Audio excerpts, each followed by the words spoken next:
Soul Garden.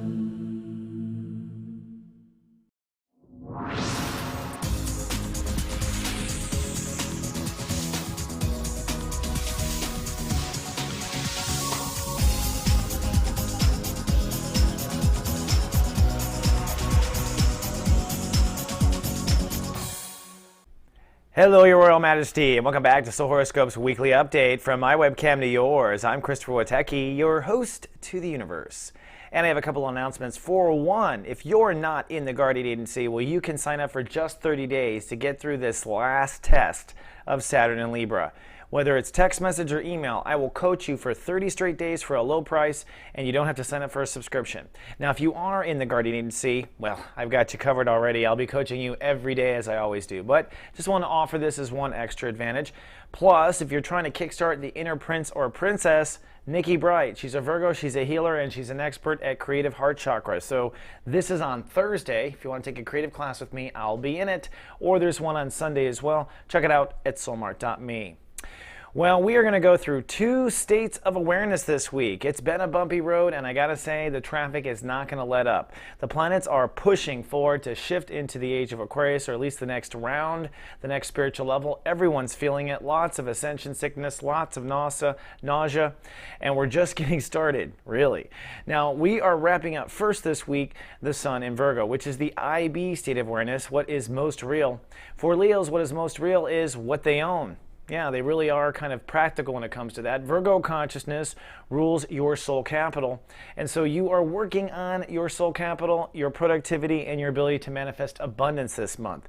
That's what it means to have the Sun in Virgo for a Leo. Now, you've done the soul capital part, you've done the productivity. Really, this week, we're going to do that magic abundance word, right? Drawing in abundance, drawing in through law of attraction exactly what you deserve, and the ability to literally manifest. This is the I manifest state of awareness. All right, so let's first start it off. So when we come back on Monday, it's a cloudy day and it's a pensive day. For one, Neptune rules the day, so your intuition is what is ruling you. It is time to sense, I sense, exactly where the money is, where the job is, what you want to manifest next, or what it takes to manifest it next. Those last final ingredients is what Neptune is calling for. At the same time, the moon is already getting started on next month's test, which is your attitude. So emotions and thoughts co-trigger each other. The planets themselves have a couple little tricky spots that are worth talking about. For one, this fear Bermuda Triangle continues. At the bottom, in opposition. On the one hand, you have to innovate what you believe in. On the other, you've got to keep your attitude and mind and thoughts in check. This is the test that starts at the end of the week, but really heats up even as soon as Monday. Then Pluto, it is time to reinvent how you live in the moment. And of course, living in the moment and the reinvention of that is with new beliefs and new thoughts behind that moment, right? So we're going to eliminate fears between all 3 of these. And Mercury itself has already moved back home into Libra for you, or into the house of intellect. So your mind and thoughts pick up in volume this week, and starting on Monday, you'll feel that or think that. On Tuesday, things sharpen up though. Sunny and sharp, Saturn rules today, giving you the decisive energy to decide and commit. You want to commit to what you're manifesting in the I manifest state of awareness. Commit to what you're worth, your pricing availability. Commit to the self-confidence in yourself that you worked on through this whole transit. So it's time to commit on Tuesday. Now, the moon helps us commit. In fact, there's a lot going on in addition to this soul capital commitment. Let me show you. For one, this triangle comes to a head mostly because of Pluto. Pluto on Tuesday goes direct. That means you will now begin to move forward with changing your lifestyle. Believe it or not, the last 6 months of retrograde have been you internalizing how you need to change your lifestyle. Now that Pluto is direct, you will see results. So if you have innovated your health will go forward in a good way. If you have not, your health might deteriorate. Pluto means business, it's moving forward again. Uranus, like I said, means you must innovate your belief structure, so as your lifestyle changes, what you believe in changes. And of course, Mercury, your thoughts and attitude must all be in focus.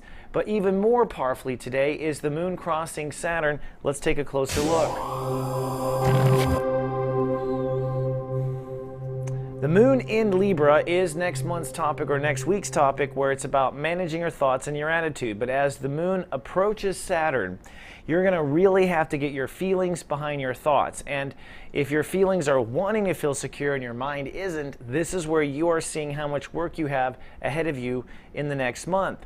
But as the moon crosses, this is an opportunity to rah-rah your emotions behind an attitude, one that you've committed to, one that you worked on. You know, the last 3 weeks I've been saying it's time to find the attitude, commit to the attitude, end the mind games.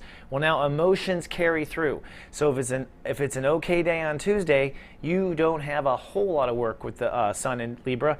But if Tuesday is a lot of mind games, you got a little foreshadow to just how much work is ahead in that regard. So Tuesday is a magnificent day of Pluto direct, innovating your beliefs, starting the Libra transit, and releasing old emotional thoughts and committing emotionally to the attitude. A big, big day on Tuesday. I'm already tired thinking about it. Then Wednesday, get cracking. Mars rules the day. It's time to take action. In your case, remember, this month is not even about, this week is really about your soul capital. So yesterday you committed to what you're worth, you committed to what you want to manifest. Make it so. Put it into action. Pick up the phone, spend some money, invest in yourself. Do something with action that shows yourself you are serious about manifesting what you want. At the same time, the moon will move into Scorpio and cross Mars. Now, this is a nesting, resting transit when the moon is in Scorpio, and this started probably last night, depending on where you live in the world.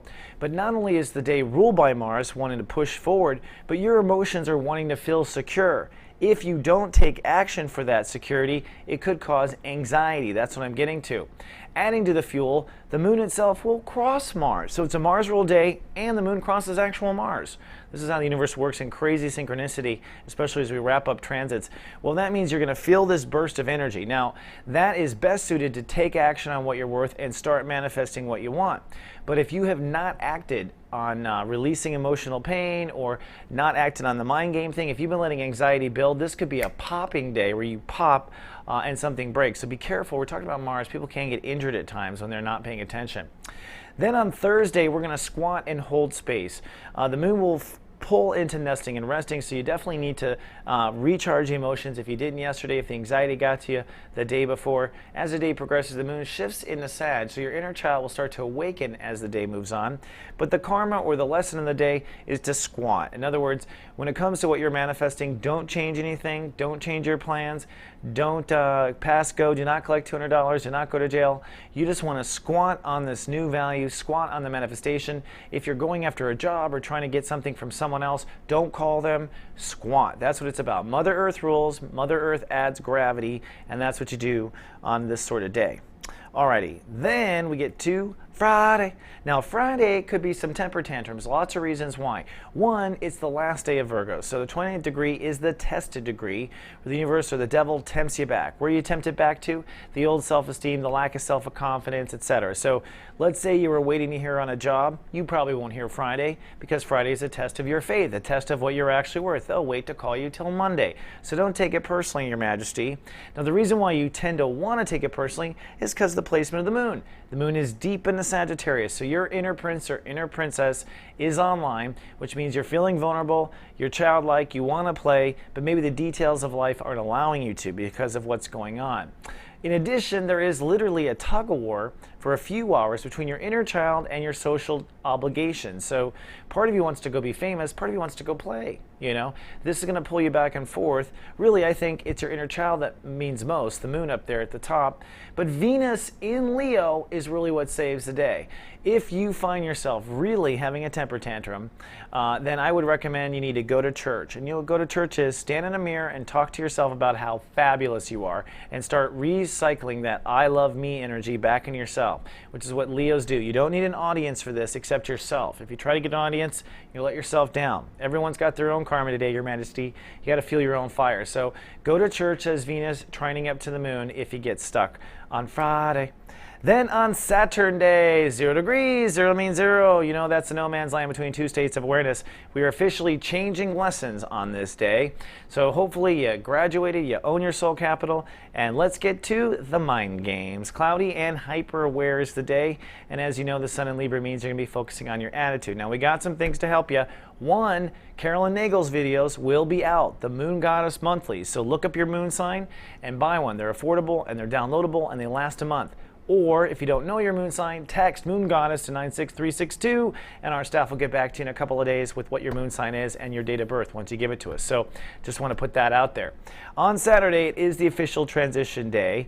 The moon shifts into Capricorn, so everything kind of falls right into your body. You start feeling right away wherever it is your emotions are. Become very real. They're in your body. They're in the moment. The moon also crosses Pluto by the end of the day, which is an opportunity to release old stuff. All right, but the planets themselves, whoops, Mr. Happy, also have a weird square. And this weird square might be a bone of contention for you as well. The moon, which is in late stages of Sagittarius, is for a while with your inner child and then shifts into a hyper-aware reality. But that is emotions versus your eye love awareness. So your mind versus your emotions. The sun is shifting to the mind, the emotions are shifting to the body. So you might literally just feel, claustrophobic, stuck in your body, feeling stuck. All this is just a mind game in the beginning of this month's transit, but for a while you might feel it on Saturday. Now remember, the I give, I receive is what Sun in Libra is. The giving and receiving energy, which is also ruled by Venus. This doesn't come from the heart, believe it or not. Although Librans are very much responsible for receiving love, actually giving and receiving comes from the throat chakra, which is ruled by Taurus, but the blue energy comes out of our throat. So we use our throat to give and receive information that leads to handshakes, that leads to everything, and that's what we're opening up. And for you, Your Majesty, it happens where? Right around your I think. So your I think is attached to your throat chakra by just the blueness of the energy, right? Now let's map out the whole state of awareness. You're working to graduate a 2-year transit that goes back to 2009, where after upgrading your soul capital in a big way, you started to work on the mind games. This is the queen or king that puts himself down, that defeats their own purpose, that constantly talks himself out of what they deserve. So in the first 10 stages, 10 days of the transit, you're going to be just looking at your thoughts. Do your thoughts serve you or not serve you? Are you listening? Are you not listening? Are you open-minded? Are you closed-minded? How you think. It's really the I think, the thinking of the I thinking. Then the next 10 days are comparison. How you compare and contrast. Are you always comparing yourself to other people that are not really comparable? Are you always putting yourself down? Are you always comparing? Is comparison working for you or against you? And then overall attitude. What is your attitude on life, which is the conglomerate of thoughts, and it is also an intention, right? Thoughts become things, they say in The Secret, so we better get our thoughts down. And it's in the Attitude Master Shui level that you're going to be tested at the end of this transit. All right. So on Sunday, we click it into gear. The sun moves into 1 degree, your mind comes online, and you are sunny and rather alert. The moon is in Capricorn, so emotions are focused on your reality and your health and your lifestyle, a part that is changing, right? We've been working on that this week as well. But the universe has blessed us with a couple of things. For one, like I said, in the last 24 hours, there would be this release. As the moon crosses Pluto, you might have a minor release where you're letting go of old health, old issues, old lifestyle, or emotional attachments to old lifestyle. As the moon progresses, we get a yod, which is God giving us the finger, in this case pointing to a new feeling of life. This is a new life you can feel. And how do you feel it? Well, you take Jupiter in Gemini, you take Venus in Leo, and you channel that into the moment. Jupiter in Gemini is your new role in the world that is breaking open right now.